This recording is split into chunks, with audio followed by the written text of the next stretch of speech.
back, Double D crew, but we're not going to say Double D crew anymore because this is not just the Double D. This is Double D and Sea Mist. Yes, there was some conversation about calling her Miss D, but Lori and I, we just didn't feel it, as Lori likes to say. That's like code for her. That's like, this shit ain't happening. If Lori says we ain't feeling it, this shit ain't happening. So anyhow, we've given the boat a new name, and it is now Sea Mist. Sea Mist is a combination of her previous two names. Her first name was Seattle Mist, and the previous owner we had, it had just before us, was Sea Lark. So we kind of like Sea Mist, and that's what we're going with. Anyhow, what have we been doing? Well, we left off on the last episode talking about the transition, and that's what we've been doing the last few months. We arrived here in the last week of April. We spent 6 weeks getting the boat ready to go cruising. In that 6 weeks, you're going to see in the slideshow following this a variety of things that we've done. And since you've been following the Facebook page, you know a lot has been going on there. But just to go down the laundry list of things we've done, we've got new furniture, we got new carpet installed, we put in a new diesel heater, that's up and running. We replaced the galley stove and oven, and you might remember that we did that previously, but it had a little factory defect and it was something Lori didn't want to live with, so we pulled that out, took it back to Bellingham and got a new one. Lori put new fixtures in the head, so she's got new towel racks and toilet paper holders, or whatever you want to call them, and so she's happy with that. Electronics, we got a new chart plotter, put on a new transducer, we've got a Wi-Fi set up on the boat now, and well, we went on with the never-ending scrubbing, and invested in a power washer and really got back down to the boat and got rid of all the moss and stuff like that, and you'll see that in some videos coming up too. You probably remember that Lori had a disaster with trying to wash the curtains that we had on board, so she put new curtains on. We've done countless plumbing projects on board. I think I probably replaced, or not replaced, but I've done work on just about every sink and faucet on the boat. We rebuilt the generator cooling system, ended up replacing the heat exchanger, ended up replacing the seawater pump, and so we got the generator up and running. We've hauled out the boat. Everything has been painted from the waterline down. Also learned that this boat did bump the bottom out on one of the islands just south of us, so I did some fiberglass work on that and got that cleaned up. Nothing like other than just cosmetic stuff on that. A little gel coat damage. And then we finally got out for a 10-day sea trial around the week of the 22nd of May. And that sea trial went really, really well. You're going to see some video on that as well too. And the only thing that we came back from that sea trial with was we learned that the alternators weren't working, and so we were going to be out there about 12 days, but when I learned that the batteries weren't getting any charging, we pulled the plug and came back, and we were only a couple hours away, so it was no big deal. And that's about it. So I've got a slideshow coming up for you. I'm going to show you a little bit of video of everything we've been doing here, and welcome aboard.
doing, David?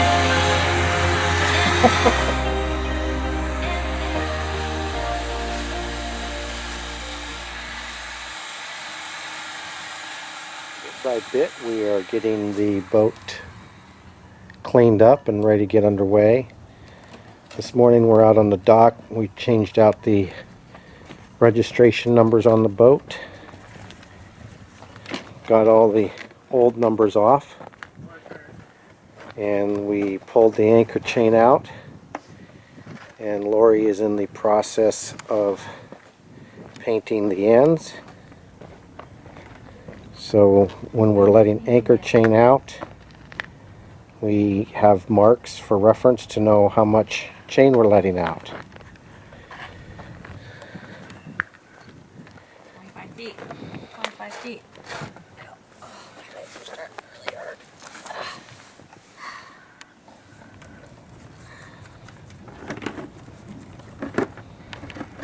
Over the past couple days, we've also pressure washed the starboard side of the boat, and we're going to move the boat over to the slip over here and pressure wash this side. This side's not as bad as the other side, but you can probably see that all that green moss on there is just a mess. And this was the south side of the boat when we bought it. The starboard side was just freaking nasty. So we invested in a pressure washer. And we're going to get up there on top and pressure wash all that mess off and get this cleaned off. The dinghy, we didn't show much of this when we first bought the boat, but it was a freaking disaster. It still needs quite a bit of cleanup, and I splashed that the other day, filled it with air, and it's been sitting here for the past, how long have we had this dinghy in the water? A week? Probably a week. It's been in the water a week and it's still holding air, so I don't know. The ugly duckling seems to be doing its job. It's holding air. But we're also looking at getting a couple kayaks for small boats. I think that'll be better up here than what we were looking at with this dinghy, because that outboard is really just a get around the marina outboard, and it's not real powerful. I think it's only 2.5 horsepower. So we'll see what we do with the little ugly duck here.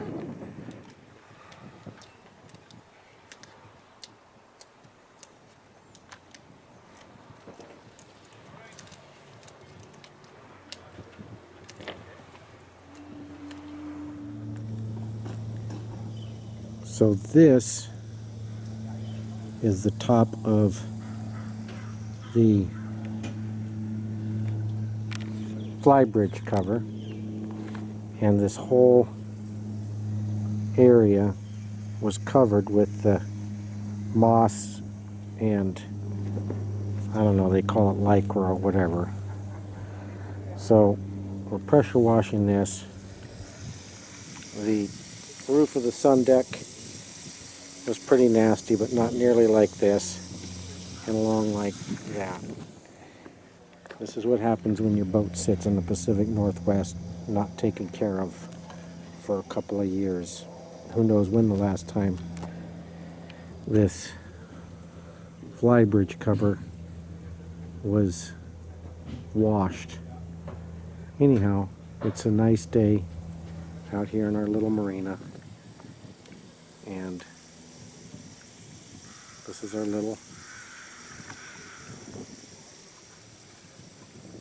northern home. Right up there, we're 1.5 miles south of the Canadian border. We have our full service marina over here. Can't really tell, but there's a couple of haul outs, boat yard, shop, the whole 9 yards. And that's that.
felt nothing like that.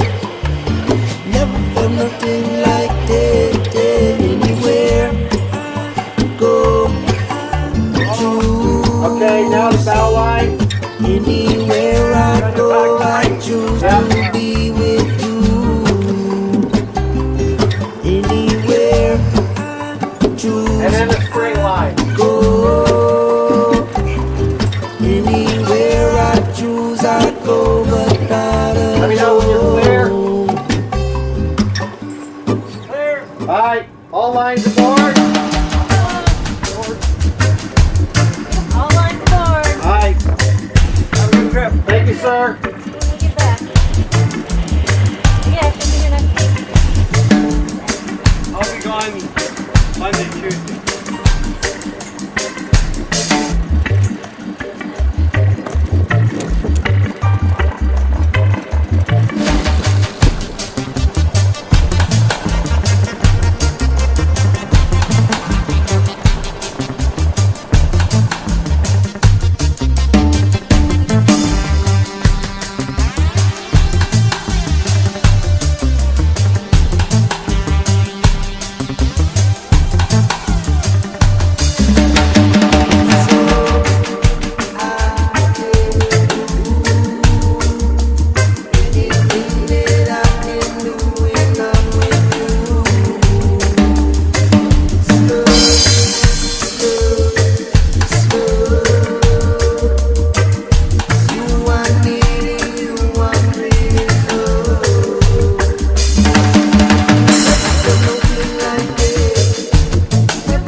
Well, it's been a long time since this boat's been away from the dock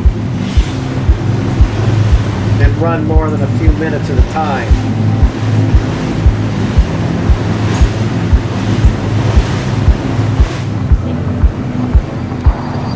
Hello, dreamer. You've been dreaming for so long.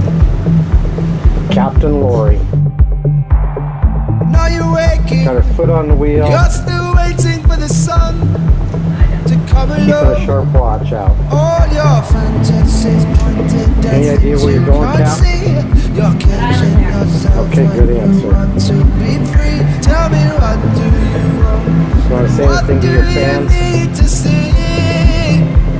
Your dreams are your reality. Let's leave everything and go traveling. See what tomorrow brings. It's only a choice away. Let's back up and leave today. Tell me, what do you have to lose? Are you living the life you choose? There's a place we can live like kings. Let's see what tomorrow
Watching the seaplanes fly in and out of the islands like they do around here is another reminder of why the Pacific Northwest is such a unique cruising grounds.